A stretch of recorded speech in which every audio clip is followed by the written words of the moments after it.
मित्रों, एक समय की बात है। देवर्षि नारद नारायण नारायण नाम का जाप करते हुए वैकुंठ लोक पधारते हैं। नारद जी को देखकर भगवान श्री हरि विष्णु कहते हैं, हे देवर्षि, पधारो, वैकुंठ में तुम्हारा स्वागत है। आज अचानक ही वैकुंठ में आने का क्या प्रयोजन है? अवश्य ही कोई महत्वपूर्ण समाचार लेकर आए होंगे। नारद जी कहते हैं, हे प्रभु, मेरा प्रणाम स्वीकार कीजिए। आप तो सब कुछ जानते हैं, फिर भी अनजान बन रहे हैं। इस ब्रह्मांड के कण कण में आप ही का वास है। मेरे भीतर भी आपका ही वास है। आप भली भांति जानते हैं कि मैं आपके पास किस प्रयोजन से आया हूं। भगवान विष्णु कहते हैं, हे नारद, मैं अवश्य जानता हूं तुम्हारे मन में क्या चल रहा है, और आज तुम मानव जाति के कल्याण के उद्देश्य से ही यहां पर आए हो। इसलिए तुम्हारे मन में जो भी शंका है, निसंकोच होकर पूछ लो। नारद जी कहते हैं, हे प्रभु, यदि आप आज्ञा दें तो आपसे मैं एक प्रश्न पूछने के लिए आया हूं। हे प्रभु, ब्रह्मदेव ने सृष्टि की रचना करते समय स्त्री और पुरुष का निर्माण किया था और दोनों को ही एक दूसरे के पूरक बनाया है। किंतु हे प्रभु, किन्नरों की उत्पत्ति कैसे हुई जो पूर्ण रूप से पुरुष है और न ही स्त्री है? भगवान विष्णु कहते हैं, हे देवर्षि, आज तुमने उचित ही प्रश्न किया है। तुम्हारे इस प्रश्न का उत्तर महाराज सुद्युम्न की कथा में छिपा हुआ है। देवर्षि कहते हैं, हे प्रभु, महाराज सुद्युम्न कौन थे और उन्हें किस कारण से स्त्री का शरीर प्राप्त हुआ था? कृपया आप मुझे महाराज सुद्युम्न का इतिहास विस्तार से सुनाइए। भगवान विष्णु कहते हैं, हे देवर्षि, आज मैं तुम्हें महाराज सुद्युम्न की कथा सुनाता हूं। इस कथा के माध्यम से तुम्हें तुम्हारे सभी प्रश्नों के उत्तर मिल जाएंगे। इसीलिए तुम इस कथा को ध्यान से पूरा जरूर सुनना। जो भी इस कथा को पूरा सुनता है, उसके पापों का नाश होता है। देवर्षि कहते हैं, हे प्रभु, मैं इस कथा को पूरा अवश्य सुनूंगा। कृपया आप वह कथा मुझसे कहिए। फिर भगवान विष्णु नारद जी को महाराज सुद्युम्न की कथा सुनाने लगते हैं। हे नारद, पूर्व काल की बात है। पृथ्वी लोक पर महाराज सुद्युम्न नाम के एक राजा राज्य किया करते थे। वे बड़े ही पराक्रमी, धर्मपरायण, सत्य धर्म का पालन करने वाले, शूरवीर और जितेंद्रिय थे। उन्होंने अपने कर्मों से कुल का गौरव बढ़ाया था। महाराज सुद्युम्न दान, शूर और विद्वान थे। उनके राज्य की प्रजा उनसे अत्यंत संतुष्ट रहा करती थी। एक दिन महाराज सुद्युम्न घोड़े पर सवार होकर शिकार करने के लिए जंगल में चले गए। उनके साथ सिपाही और कुछ मंत्री भी थे। महाराज ने अपने कानों में कमनीय कुंडल पहने थे। उनके पास आज गर्व नाम का धनुष था और बाणों से भरा हुआ तरकस धारण करके वे जंगल में भ्रमण करने लगे। उसी जंगल के पास एक कुमार नाम का जंगल था, जो बहुत ही सुंदर दिखाई पड़ रहा था।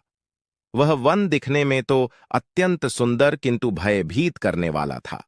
उस वन में भगवान शिव की माया फैली हुई थी, जिस कारण से वह वन पृथ्वी पर स्वर्ग की तरह प्रतीत हो रहा था। अनेक जंगली पशुओं की ध्वनि दूर दूर से सुनाई पड़ रही थी, जिसे सुनकर राजा का मन सुख की अनुभूति कर रहा था। कोयल पक्षियों की मधुर ध्वनि कानों में पड़ने से महाराज सुद्युम्न अत्यंत प्रसन्न हो रहे थे। जैसे ही महाराज सुद्युम्न ने कुमार नाम के उस जंगल में प्रवेश किया, उसी क्षण उनका शरीर स्त्री रूप में बदल गया। महाराज का घोड़ा भी घोड़ी के रूप में बदल गया। उनके साथ आए हुए सभी सिपाही और मंत्री भी स्त्री बन गए। अचानक हुए इस विचित्र बदलाव को देखकर महाराज और सभी सिपाही आश्चर्यचकित हो गए और चिंता में पड़ गए। वे मन ही मन सोचने लगे, यह क्या हो गया? महाराज सुद्युम्न अपने स्त्री रूपी शरीर को देखकर बहुत दुखी होकर लज्जित हो गए और अपने सिपाहियों से कहने लगे, यह हमारे साथ क्या अनिष्ट हो गया है? हम सभी अचानक से पुरुष से स्त्री कैसे बन गए? अब हम क्या करें? स्त्री का शरीर लेकर हम घर कैसे जाएं और कैसे मैं राज्य का संचालन करूंगा? हमारी प्रजा हमें देखकर क्या कहेगी? देवर्षि भगवान विष्णु से कहने लगे, हे प्रभु, आपने यह बड़े आश्चर्य की बात कही है। देवताओं के समान तेजस्वी राजा सुद्युम्न को स्त्री का शरीर कैसे प्राप्त हो गया? इसका क्या कारण है? कृपया बताइए। उस रमणीय वन में राजा ने ऐसा कौन सा कार्य किया जिससे उन्हें स्त्री का शरीर प्राप्त हुआ? कृपा करके विस्तार से बताइए। तब भगवान विष्णु कहने लगे, हे देवर्षि, इसके पीछे भगवान शिव की ही माया है। भगवान शिव की माया से ही महाराज सुद्युम्न को और उनके सिपाहियों को स्त्री का शरीर प्राप्त हुआ है। इसलिए अब तुम इसे ध्यान से सुनो। एक समय की बात है, भगवान शिव और देवी पार्वती इसी वन में एकांत में विहार कर रहे थे। तभी सनकादिक राशिगण अपने तेज से 10 दिशाओं को प्रकाशित करते हुए भगवान शंकर के दर्शन करने के लिए उस वन में आ गए। सनकादिक मुनियों को किसी भी प्रकार का बंधन नहीं है। वे बिना आज्ञा लिए किसी भी स्थान पर कभी भी आ जा सकते हैं। फिर जब वे चारों मुनि भगवान शंकर के दर्शन के लिए उस वन में आ गए तो उन्होंने देखा कि देवी पार्वती और भगवान शिव एकांत में विहार कर रहे थे। सनकादिक मुनियों को अचानक से उस स्थान पर आता हुआ देखकर देवी पार्वती अत्यंत लज्जित हो गई। देवी पार्वती तुरंत भगवान शिव से दूर होकर खड़ी हो गई। जब उन चारों मुनियों ने देवी पार्वती और शिवजी को एकांत में विहार करते हुए देखा तो वे तुरंत ही वहां से लौटकर नर नारायण के आश्रम की ओर चले गए। जब भगवान शिव ने पार्वती को लज्जित होकर दूर खड़ा हुआ देखा तो वे कहने लगे, हे प्रिय, तुम इस प्रकार से लज्जित क्यों हो रही हो? वे चारों तो हमारे पुत्र के समान हैं, उनसे तुम्हें जाना नहीं चाहिए। देवी पार्वती कहने लगी, हे प्रभु, स्त्री को अपने पुत्र के सामने भी कभी पति के साथ विहार नहीं करना चाहिए। उसे सदैव ही मर्यादा में ही रहना चाहिए। आपने तो कहा था इस स्थान पर कोई नहीं आएगा, फिर हमारे एकांत में विघ्न निर्माण करने के लिए ये चारों मुनि कहां से आ गए? आप तुरंत ही कोई ऐसा उपाय कीजिए जिससे कोई भी इस वन में ना आए, नहीं तो मैं इस स्थान से चली जाऊंगी। तब भगवान शिव ने कहा, हे प्रिय, ठीक है, तुम्हारे इस दुख को दूर करने के लिए मैं अभी उपाय करता हूं। हे प्रिय, आज से ही इस वन में कोई भी पुरुष भूल से भी आ जाएगा तो वह स्त्री हो जाएगा। हे देवर्षि, उस दिन से जो भी उस वन में जाता है वह स्त्री बन जाता है। जो जो लोग यह जानते हैं कि उस वन में शिवजी की माया फैली हुई है, वे भूल से भी उस वन में नहीं जाते हैं। किंतु महाराज सुद्युम्न इस बात को नहीं जानते थे और वे अज्ञानवश अपने सिपाहियों के साथ उस वन में चले गए और शिवजी की माया के प्रभाव में आकर उनका पुरुषत्व नष्ट हो गया और वे सभी स्त्री बन गए। स्त्री का शरीर प्राप्त होने के बाद महाराज लज्जावश घर नहीं गए और उसी वन में इधर उधर भटकने लगे। स्त्रीत्व प्राप्त होने के कारण उनका नाम इला पड़ गया। इस प्रकार से महाराज सुद्युम्न इला के रूप में वन में अपनी सखियों के साथ इधर उधर भटकने लगे। एक दिन वे सभी वन में सुंदर जलाशय के पास खेल रहे थे। उसी समय चंद्रमा के पुत्र बुध उसी स्थान से गुजर रहे थे। अनेक स्त्रियों के साथ भ्रमण करती हुई उस युवती इला को देखकर चंद्रमा के पुत्र बुध उस पर मोहित हो गए। उस इलाके सुंदर तथा मनमोहक रूप को देखकर बुद्ध जी मंत्रमुग्ध हो गए और उसी क्षण उनके मन में उस इला को पाने की इच्छा प्रकट हो गई। जब इला ने भी बुद्ध जी का सुंदर रूप देखा तो वे भी बुद्ध जी पर मोहित हो गईं और उन्हें अपना पति बनाने के लिए व्याकुल हो उठी। इस प्रकार से इला और बुद्ध दोनों ने एक दूसरे को देखकर अपना प्रेम प्रकट किया। परस्पर अनुराग के कारण उन दोनों ने विवाह कर लिया और कुछ दिनों में उन दोनों के बीच संयोग हुआ। फिर बुद्ध ने इला के गर्भ से एक संतान को उत्पन्न किया जिसका नाम पुरुरवा रखा गया, जो आगे चलकर चक्रवर्ती सम्राट हुआ। पुत्र को जन्म देने के बाद भी वह इला उसी वन में रहने लगी। फिर एक दिन इला अपने पहले के पुरुष रूप को याद करके चिंता करने लगी। तभी उसने मुनिश्रेष्ठ वशिष्ठ जी का स्मरण किया। इला के द्वारा स्मरण करते ही मुनिवर वशिष्ठ जी उस स्थान पर प्रकट हुए। मुनि वशिष्ठ जी इला से कहने लगे, हे देवी, आप किस कारण से दुखी हैं? यदि कोई गोपनीय बात न हो तो तुम मुझे तुम्हारे दुख का कारण बताओ। तब वह इला वशिष्ठ जी से कहने लगी, हे मुनिवर, इस वन में आने से पहले मैं एक पुरुष थी। मेरा नाम सुद्युम्न था, किंतु इस वन में आते ही मेरा शरीर स्त्री का बन गया है। ऐसा किस कारण से हुआ, कृपया मुझे बताइए।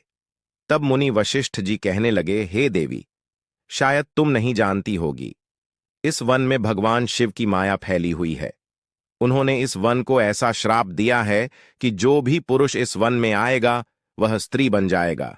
उन्हें भगवान शंकर की माया के कारण तुम्हें स्त्री का शरीर प्राप्त हुआ है।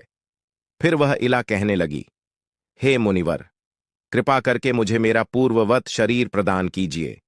मेरी प्रजा मेरे बगैर दुखी है। मैं ऐसी हालत में अपने राज्य में नहीं लौट सकती। मुनि वशिष्ठ जी से महाराज सुद्युम्न की ऐसी अवस्था देखी नहीं गई। महाराज बड़े शूरवीर और पराक्रमी थे, किंतु शिवजी की माया के कारण उन्हें स्त्री का रूप प्राप्त हुआ था। वशिष्ठ जी कहने लगे, हे वत्स, तुम चिंता मत करो, मैं भगवान शिव से प्रार्थना करके तुम्हारी सहायता करूंगा। तब वशिष्ठ जी ने उसी स्थान पर समस्त लोगों का कल्याण करने वाले भगवान शंकर की आराधना करना आरंभ किया। भगवान शंकर वशिष्ठ जी की आराधना से अत्यंत प्रसन्न हुए और साक्षात उन्हें दर्शन देकर कहने लगे, हे मुनिवर, मैं आपकी भक्ति से अत्यंत प्रसन्न हूं। आपको जो भी मनोवांछित वर चाहिए उसे मांग लो। तब वशिष्ठ जी भगवान शंकर से कहने लगे, हे प्रभु, आपके दर्शन से मेरा व्रत सफल हुआ। हे भोलेनाथ, मेरी बस यही कामना है कि आप मेरे शिष्य महाराज सुद्युम्न को पुनः पुरुष बना दीजिए। फिर शिवजी ने कहा, हे मुनिवर, मेरी ही माया के कारण सुद्युम्न को स्त्री का शरीर प्राप्त हुआ है, इसलिए मैं ही इसे पुरुष का शरीर प्रदान करता हूं। किंतु राजा सुद्युम्न 1 मास के लिए पुरुष बने रहेंगे और 1 मास के लिए वे स्त्री बने रहेंगे। इतना कहकर भगवान शिव उस स्थान से अंतर्ध्यान हो गए।